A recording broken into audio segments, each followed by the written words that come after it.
Good evening students, मैं हिमांशु राज श्रीवास्तव आपके अपने YouTube channel Sudhakar sir classes पे आपका स्वागत करता हूँ।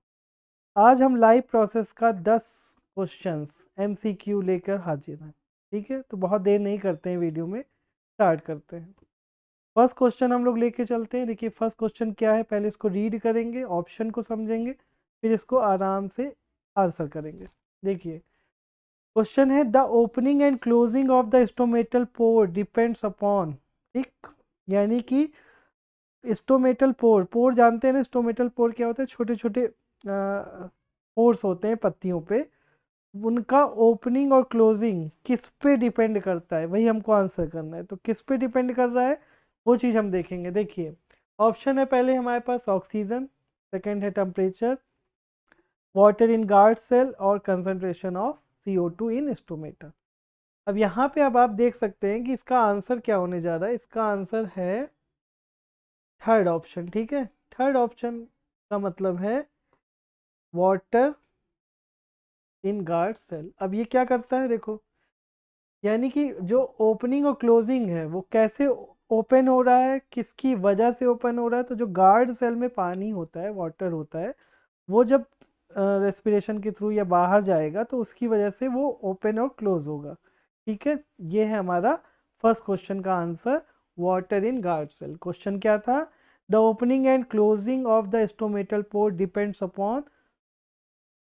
Upon water in guard cell. ठीक है, यहाँ पे आप देख रहे हो ईयर्स लिखा हुआ है ना, तो ध्यान रखना कि ईयर्स इसलिए दिया है, ये कभी ना कभी क्वेश्चंस आए हैं, हो सकता है आपका लक हो कि आप पढ़ के जा रहे हैं और ये क्वेश्चन आपको एग्जाम में मिल जाए। ठीक है, चलिए हम सेकेंड क्वेश्चन पे चलते हैं अपने। ठीक है, चलो सेकेंड क्वेश्चन पे देखते हैं।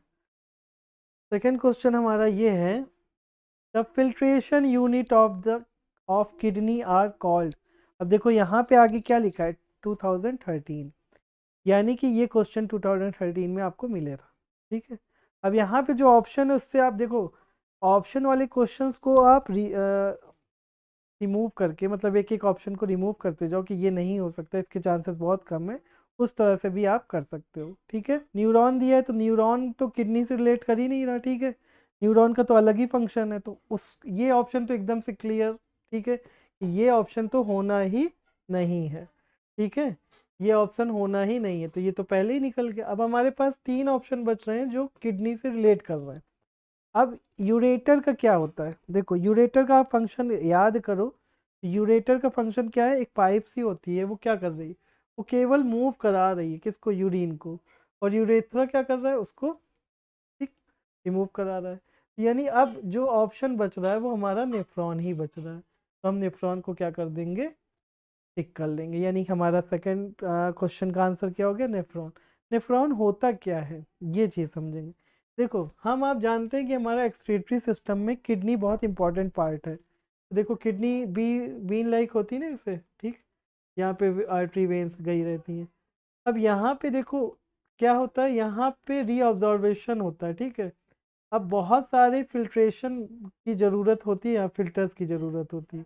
अब बहुत सारी चीज़ें ब्लड के साथ, अब पहली चीज़ ये समझो कि किडनी में जो ब्लड आता है वो कौन सा ब्लड आता है, वो ब्लड आता है जिसमें सारी चीज़ें मौजूद हैं, यानी कि वो चीज़ें भी मौजूद हैं जो चीज़ें हमारी बॉडी को ज़रूरत है, और वो चीज़ें भी हैं जिनको रिमूव करना भी ज़रूरी है। ठीक है, तो अब ऐसा तो है नहीं कि उन चीज़ों को रिमूव करना है तो उनके साथ ही हम उन्हीं के साथ उनको भी रिमूव कर दें जो हमारे लिए ज़रूरी है, तो ऐसा नहीं करना है।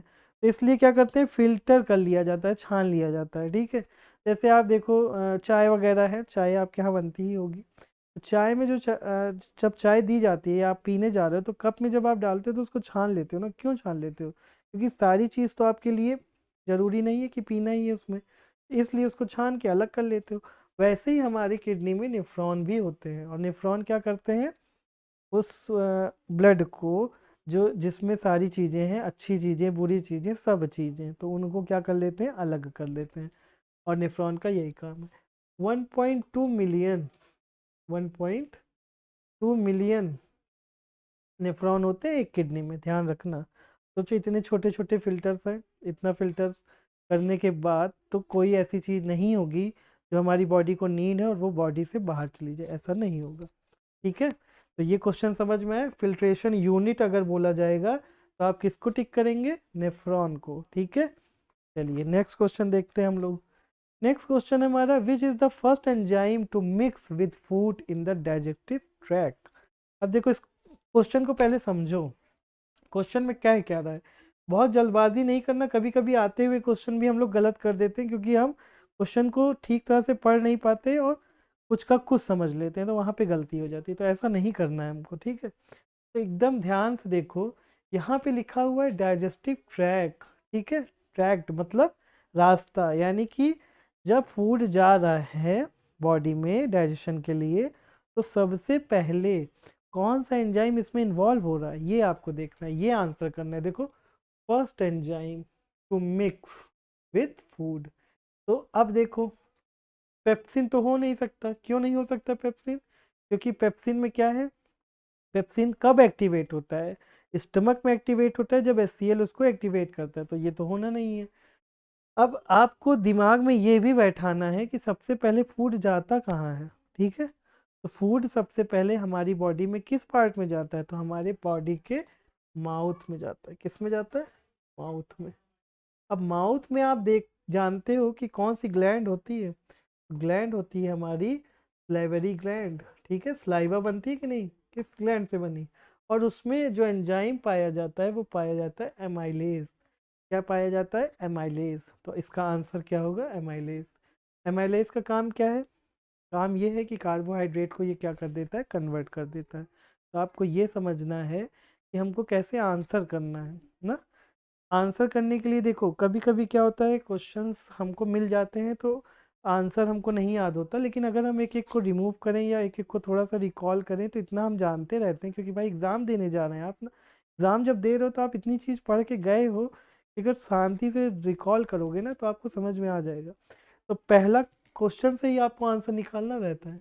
देखो, डाइजेस्टिव ट्रैक में सब फर्स्ट, तो फर्स्ट कहाँ होगा? जहाँ पे सबसे पहले फूड जाएगा ना। फूड जाता कहाँ है? माउथ में। माउथ में स्लाइवरी ग्लैंड से स्लाइवा बनती है और उसमें जो एंजाइम प्रेजेंट होता है उसका नाम क्या है? एमाइलेज। तो इसका आंसर क्या हो गया? एमाइलेज। ठीक है, क्लियर स्टूडेंट्स? चलो अब आगे चलते हैं, देखते हैं फोर्थ क्वेश्चन। फोर्थ क्वेश्चन क्या है? देखो, फोर्थ क्वेश्चन है the blood leaving the tissue become richer in. ठीक है, अब देखो यहाँ पे भी आंसर आप आराम से देखोगे ना तो क्वेश्चन में छुपा हुआ है, कहीं जाने की जरूरत नहीं है आपको। क्वेश्चन कह क्या रहा है? क्वेश्चन अगर आप समझ लो ना तो ऑप्शन तो आपको मिल ही जाएगा कि कौन सा होना चाहिए। ठीक है, देखो, ब्लड क्या कर रहा है? लीविंग, छोड़ रहा है। कहाँ से? टिश्यू से। बिकम रिचर, यानी कि टिश्यू से निकलने के बाद, टिश्यू को छोड़ने के बाद ब्लड में किस चीज़ की क्वांटिटी ज़्यादा हो जाएगी? तो सिंपल सी बात है, देखो आपने सर्कुलेटरी सिस्टम पढ़ा है, ये लाइफ प्रोसेस, ठीक है। तो सबसे पहले क्या होता है?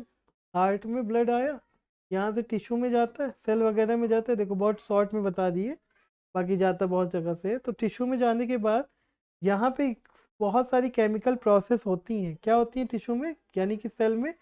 केमिकल प्रोसेस, ठीक है। केमिकल प्रोसेस जब जाती हैं, होती हैं, तो ये जो ब्लड है इसमें हार्ट से जो टिश्यू में ब्लड आया है वो कैसा ब्लड होगा? तो जाहिर सी बात है O2 रिच ब्लड होगा। अब जब टिश्यू को छोड़ के वो वापस जा रहा है तो वो कौन सा ब्लड होना चाहिए? यानी कि क्या चीज़ इसमें मिल जाएगी? क्यों हार्ट के पास जाएगा ब्लड भाई? ब्लड के पास हार्ट क्यों जाएगा? हार्ट के पास ब्लड जाता है क्योंकि उसके पास क्या है? CO2 की क्वांटिटी ज़्यादा हो गई उस ब्लड के पास, इसको हम लोग बोलते हैं डीऑक्सीजनेटेड ब्लड। और वो क्या हो रहा है? वो मूव हो जा रहा है हार्ट तक। यानी कि जो टिश्यू से ब्लड निकल के जाएगा, देखो क्या लिखा है? लीविंग ना। कौन लीविंग? इसको छोड़ रही है, छोड़ रहा है ब्लड, टिश्यू को छोड़ रहा है। तो जब टिश्यू को छोड़ के जा रहा है वो, यानी कि टिश्यू से मूव करके जा रहा है, ठीक है। हार्ट से मूव करके आ रहा होता तो आप सिंपल सा आंसर दे देते कि वो ऑक्सीजनेटेड ब्लड होगा, क्योंकि वो सेल के पास आ रहा है। अब सेल से जा रहा है ना, यानी टिश्यू से जा रहा है, सेल की ग्रुप कोई तो टिश्यू कहेंगे, वहां से जा रहा है ना, तो इसका मतलब इसमें कौन सी क्वांटिटी होगी? सिंपल सी बात है, CO2 की क्वांटिटी ज़्यादा होगी। क्लियर है? कोई डाउट क्वेश्चन में? नहीं? चलो आगे बढ़ते हैं फिर, बहुत अच्छे से समझ में आ रहा होगा। देखो, नेक्स्ट क्वेश्चन है the site of complete digestion of food is. ठीक है, और किस ईयर में आया है? 2014 में। क्लियर। अब देखो साइट ऑफ कंप्लीट डाइजेशन, ये ध्यान रखना कि पूछा क्या गया है। ठीक है, तो पूछा ये गया है कि जहाँ पे पूरी तरह से कंप्लीट डाइजेशन हो जाए। तो दिमाग में देखो बैठा हो, जब हम लोगों ने लाइव प्रोसेस पढ़ा था, ठीक है, लाइव प्रोसेस जब हम लोगों ने पढ़ रखा था तो उसमें ये देखा था कि जब स्मॉल इंस्टेंटाइन में फूड पहुंच गया था तो वहाँ पे ही अब्जॉर्प्शन शुरू हो गया था। ठीक है, फूड का अब्जॉर्प्शन शुरू हो गया था। तो यानी कि जब अब्जॉर्प्शन शुरू हो गया था तो उसके पहले कौन सी प्रोसेस होती है? डाइजेशन। डाइजेशन कंप्लीट हो जा रही थी। स्टमक में हमने देखा था कि वहाँ पे HCl बन रहा था, वो पेप्सिन को एक्टिवेट कर रहा था, तो प्रोटीन टूट रही थी। इसका मतलब वहाँ पे कंप्लीट डाइजेशन नहीं हो रहा था। लार्ज इंस्टेंटाइन में आप जानते ही हो, ठीक है, उसमें कोई डाइजेशन होता ही नहीं, वहाँ पे वेस्ट मटेरियल आगे बढ़ाया जाता है। उसके पहले जब स्मॉल इंस्टेंटाइन हम आप पढ़ रहे थे तो स्मॉल इंस्टेंटाइन में ये पढ़ रहे थे कि डाइजेशन के बाद वहीं पे एक देखो एक स्ट्रक्चर होता है ना विली, यहाँ ही से अब्जॉर्प्शन शुरू हो गया था। तो जब अब्जॉर्प्शन जहाँ से स्टार्ट हो रहा है, ठीक है, तो वही तो होगा कंप्लीट डाइजेशन, वही तो हुआ होगा। तो इसका मतलब क्या है? स्मॉल इंस्टेंटाइन इसका आंसर। ठीक है, क्लियर। चलो, इतनी बात समझ में आई। देखो स्मॉल इंस्टेंटाइन में ही स्टार्टिंग शुरू हो जाती है किसकी? एब्जॉर्प्शन की। और जब एब्जॉर्प्शन स्टार्ट हो गया तो इसका मतलब डाइजेशन कंप्लीट कहाँ हुआ? वहीं पे हुआ। ठीक है, चलो नेक्स्ट क्वेश्चन देखते हैं। The step of break down of glucose into pyruvic occurs in. इस क्वेश्चन का मतलब पहले समझो। देखो ग्लूकोज को तोड़ना, ब्रेक डाउन हो रहा है ना, तो कहाँ पे ब्रेक डाउन होगा यही आपको बताना है। अब देखो इसमें ऑप्शंस, ठीक है, ऑप्शंस को रिमूव कर दो। प्लास्टिक तो होगा नहीं, क्योंकि प्लास्टिक का काम आप जानते हो, 9th में आपने पढ़ रखा है कि प्लास्टिक का काम है फूड को बनाना, कलर वगैरह देना। ठीक है, लाइसोसोम खुद को ही डाइजेस्ट कर लेते हैं, तो जब खुद को डाइजेस्ट कर लेंगे तो यहाँ पे ब्रेकडाउन का सवाल ही नहीं होता, क्योंकि उनको तो एनर्जी चाहिए नहीं। माइटोकॉन्ड्रिया को आपने याद रखो, पढ़ा था क्या? क्या पढ़ा था? Power house of the cell. तो power house of the cell ना, 9th में आपने पढ़ा था power house of the cell, यानी कि यहाँ पे क्या हो रही थी? यहाँ पे एनर्जी स्टोर हो रही थी। ठीक है, देखो प्लास्टिड हो नहीं सकता था, लाइसोसोम हुआ नहीं, क्योंकि लाइसोसोम खुद को डाइजेस्ट करते हैं, खुद का एंजाइम बनाते हैं, तो इनको एनर्जी की अभी ज़रूरत नहीं है। यानी कि यहाँ पे ब्रेकडाउन ग्लूकोज का नहीं हो रहा। माइटोकॉन्ड्रिया को power house of the cell कहे, जो एनर्जी बनी, एनर्जी कब बनती है? एनर्जी बनती है ग्लूकोज का ब्रेकडाउन। ठीक है, ये देखो लिखा हुआ है। लेकिन एनर्जी बनने के बाद स्टोर होती है माइटोकॉन्ड्रिया में, तो इसका मतलब इसका आंसर माइटोकॉन्ड्रिया भी नहीं होगा। तो क्या होगा? साइटोप्लाज्म। साइटोप्लाज्म क्या होता है? 9th में पढ़ रखा था। देखो कुछ बच्चों को ध्यान नहीं होगा, तो सिंपल सी बात समझ लो। सेल होती है ना, सेल में जितने भी ऑर्गेनल्स होते हैं वो एक जगह पे स्टेबल होते हैं ना, उसी को हम लोग कहते हैं साइटोप्लाज्म। ठीक है, चलिए इस क्वेश्चन को आंसर करना बहुत इजी था, बस आपको क्या करना था? रिमूव करना था, एक एक ऑप्शन को हटाना था। देखो प्लास्टिक तो आराम से हट गया था, लाइसोसोम भी आप जानते हो, माइटोकॉन्ड्रिया 9 में पढ़ ही रखा था। बस सिंपल से ऐसे करके आंसर दे सकते हो आप। फिर देखो नेक्स्ट क्वेश्चन क्या कह रहा है? Single circulation of blood occurs in. देखो सिंपल सर्कुलेशन का मतलब पहले समझ लो। सिंपल सर्कुलेशन का मतलब ये है कि जो सर्कुलेशन होगा वो सिंपल सा एक चैम्बर से दूसरे चैम्बर में जाएगा और ख़त्म। ठीक है, तब यहाँ पे देखो एक ऑप्शन लिखा हुआ है मैमल्स। तो मैमल्स में हम लोग आते ही हैं, हम आपको सबको पता है, और लाइफ प्रोसेस में हमने पढ़ रखा था कि हमारा हार्ट का कितना चैम्बर होता है? 1 2 3 4, 4 चैम्बर्स है। जब 4 चैम्बर्स है तो सिंगल सर्कुलेशन तो होने से रहा। क्यों? क्योंकि यहाँ से यहाँ जाएगा, यहाँ से आपको पता है लंग्स में जा रहा था, तो लंग्स से जाकर 2 बार इसमें आ रहा है, तो जाहिर सी बात है डबल सर्कुलेशन हो गया। सिंपल सी बात है भाई, एक बार यहाँ से यहाँ जा रहा है, एक बार यहाँ से यहाँ, ऐसे ही दिमाग में बैठा लो। तब तक मैमल्स तो होना नहीं, तो मैमल्स को क्या कर दो? हटा दो, रिमूव कर दो।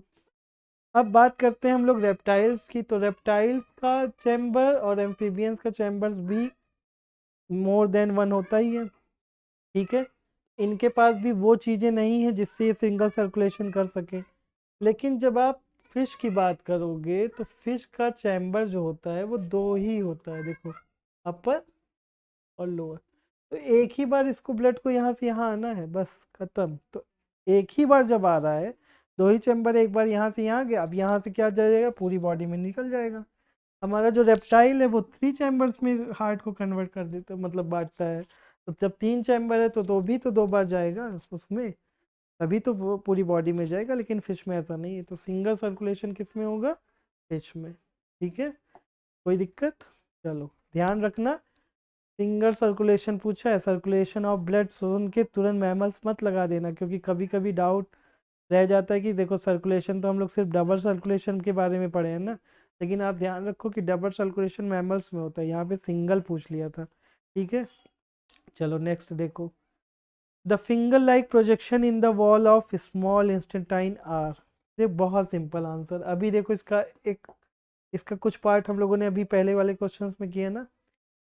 फिंगर लाइक प्रोजेक्शंस, देखो इसका आंसर है बिल्ली। ठीक है, अब फिंगर लाइक प्रोजेक्शन इनको क्यों बोला गया और इनका फंक्शन क्या है? इनका फंक्शन ये है कि देखो ऐसे करके सेल बनी होती है इसमें। ठीक है, कहाँ पे बनी होती है? स्मॉल इंस्टेंटाइन में, अभी पढ़ा था ना हम लोगों ने, अभी आज के ही क्वेश्चन में किया था। इसमें कुछ फिंगर लाइक स्ट्रक्चर्स यहाँ से निकले रहते हैं। ठीक है, इसमें ब्लड वेसल्स फैली रहती हैं।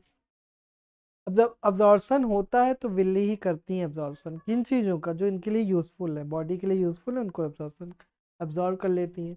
तो इनका काम क्या है? अब्जॉर्प्शन। और इनका स्ट्रक्चर कैसा होता है? Finger like structure. कहाँ पे मिलेगी आपको? स्मॉल इंस्टेंटाइन में, ध्यान रखिएगा। इसका आंसर क्या हो गया? वल्ली। उसके बाद देखिए next question, stomata play on important part in, देखो सीबीएसई में 2012 में ये क्वेश्चन आया हुआ है, तो इस क्वेश्चन को बहुत इंपॉर्टेंट समझ के समझो ध्यान से और इसका आंसर करो। देखो स्टोमेटा, पहले बात तो समझ लो स्टोमेटा होता क्या है। ठीक है, स्टोमेटा होता है, देखो लीव्स आपने देखी होगी ना, पत्ती वगैरह सब देखी होगी आपने, तो उसमें छोटे छोटे पोर्स बने होते हैं। उन पोर्स का काम क्या होता है? उन पोर्स का काम है गैसेस का एक्सचेंज, वाटर का ट्रांसपिरेशन, इनका यही दो काम है। ठीक है, अब ऑक्सीजन और कार्बन डाइऑक्साइड क्यों जरूरी है प्लांट्स के लिए? सबको पता है। और वाटर का मूवमेंट वहाँ से होना क्यों ज़रूरी है? क्योंकि अगर वाटर का मूवमेंट वहाँ से नहीं होगा तो एक्सेस वाटर उनकी बॉडी से निकलेगा नहीं, और ट्रांसपिरेशन होगा नहीं, तो जो रूट प्रेशर बना रही है पानी को ऊपर पहुँचाने के लिए जाइलम के थ्रू, वो भी नहीं पहुँचेगा। भाई ऐसे समझो कि अगर लाइन लगी हुई है तो आप किसी लाइन में 7th या 8 नंबर पे हो, तो जब तक फर्स्ट वाला हटेगा नहीं तो आप आगे थोड़ी ना बढ़ पाओगे। सिंपल सी बात है ना। तो ट्रांसपिरेशन में स्टोमेटा का काम क्या है? लीफ है ऐसे, देखो लीफ रहती है, लीफ में पोर्स हैं आराम से, ये पोर्स क्या करते हैं? यहीं से क्या करते हैं? रिमूव कर देते हैं किसको? वाटर के मॉलिक्यूल्स को। ठीक है, अब फर्स्ट वाला ऐसे समझो कि आप लाइन में खड़े हो, 7 नंबर पे आपका है, फर्स्ट नंबर वाला हट गया, तो जब फर्स्ट वाला हटेगा तो आप क्या करोगे? एक स्टेप आगे बढ़ोगे, अब आपका 7 से 6 नंबर आ गया, धीरे धीरे आप क्या बढ़ोगे? आगे बढ़ जाओगे। वैसे ही ट्रांसपिरेशन होता है। तो अब हमको देखना है इस क्वेश्चन का आंसर कि स्टोमेटा प्ले करता है किस चीज में। फोटोसिंथेसिस में आपको सबको पता है कि ऑक्सीजन और कार्बन डाइऑक्साइड का इन्वॉल्वमेंट है। कैसे? CO2 आनी है और O2 बाहर जानी है, तो फोटोसिंथेसिस में भी इनका इन्वॉल्वमेंट है, क्योंकि भाई स्टोमेटा के बिना कार्बन डाइऑक्साइड आएगी नहीं, कार्बन डाइऑक्साइड आएगी नहीं तो फोटोसिंथेसिस होना नहीं है। फिर देखो रेस्पिरेशन क्या होता है? रेस्पिरेशन का मतलब गैसेस का एक्सचेंज। ठीक है, अब जब गैसेस का एक्सचेंज हो रहा है तो स्टोमेटा के बिना हो ही नहीं रहा, क्योंकि स्टोमेटा के पास ही पोर्स हैं, छोटे छोटे छेद है ना, तो वहीं से तो मूवमेंट होगी गैसेस की, और गैसेस की मूवमेंट हो रही है तो रेस्पिरेशन हो ही गया वहाँ पे। फिर देखो ट्रांसपिरेशन का मतलब क्या होता है? ट्रांसपिरेशन का मतलब होता है वाटर मॉलिक्यूल्स मूव कर जाएं प्लांट से एटमॉस्फेयर में वाटर वेपर की फॉर्म में। तो इसका मतलब वो भी कहाँ से हो रहा है? वो भी उसी पोर से हो रहा है ना, जहाँ पे सॉरी लीफ में जो पोर्स हैं वहीं से तो ये सारा काम हो रहा है। तो इसका मतलब क्या हो गया? फोटोसिंथेसिस भी है स्टोमेटा का काम, यानी स्टोमेटा का रोल जो है वो फोटोसिंथेसिस प्रोसेस में भी है, ट्रांसपिरेशन में भी है, रेस्पिरेशन में भी है। तो इसका ऑप्शन क्या होगा? ऑप्शन डी को हम टिक करेंगे, क्योंकि ऑल द अबव ऑप्शन है, इसका मतलब ये तीनों काम है स्टोमेटा का। अब देखो लीफ से ही तो, लीफ के पोर से ही तो सारी चीज़ें हो रही हैं, तो सिंपल सी बात है कि तीनों तीनों उसी में होगा, तो इसलिए हमने ऑप्शन कौन सा चूज किया, ऑप्शन नंबर डी। देखो फिर एक आ गया क्या, लिम्फ। अब लिम्फ का क्वेश्चन क्या, लिम्फ इज, अब देखो बहुत ऑप्शन है, क्या क्या ऑप्शन है, देखो पिंक, ऑरेंज, ब्लू और कलरलेस। ऐसा होता है, पहले लिम्फ क्या होता है ये जान लीजिए। लिम्फ जैसे टिश्यूज से ब्लड बाहर हो जाते हैं, प्रोटीन जिसमें कम होती है ब्लड की कंपैरिजन में, वो होते हैं लिम्फ। और लिम्फ में आरबीसी प्रेजेंट नहीं होती। क्या चीज़ नहीं प्रेजेंट होती, आरबीसी। और देखो पढ़ रखा है ना आपने कि ब्लड में आरबीसी की प्रेजेंस ही ब्लड को क्या करती है, कलर देती है ना। यहाँ पे लिम्फ में तो न, ऐसा कुछ कंटेन है ही नहीं जिससे उनको कलर मिल सके, तो इसका मतलब जो लिम्फ होगी हमारी वो क्या होगी, कलरलेस होगी। क्या चीज़ होगी, कलरलेस। क्यों कलरलेस होती है ये दिमाग में बैठा लो, क्योंकि लिम्फ में आरबीसी प्रेजेंट नहीं होती। लिम्फ होता है एक ब्लड का पार्ट ही, लेकिन ब्लड से प्रोटीन इनमें कम होती है, ठीक है। अब प्रोटीन कम होती है और ब्लड का कलर किसकी वजह से मिलता है उसको, रेड, आरबीसी की वजह से, और इनमें आरबीसी होती ही नहीं है, इसलिए ये क्या है, कलरलेस। ठीक है स्टूडेंट्स, चलिए लाइव प्रोसेस का हमने आज 10 क्वेश्चन कर लिया है, ठीक है। आई होप आपको वीडियो पसंद आया होगा, तो चैनल को सब्सक्राइब करिए, वीडियो को लाइक करिए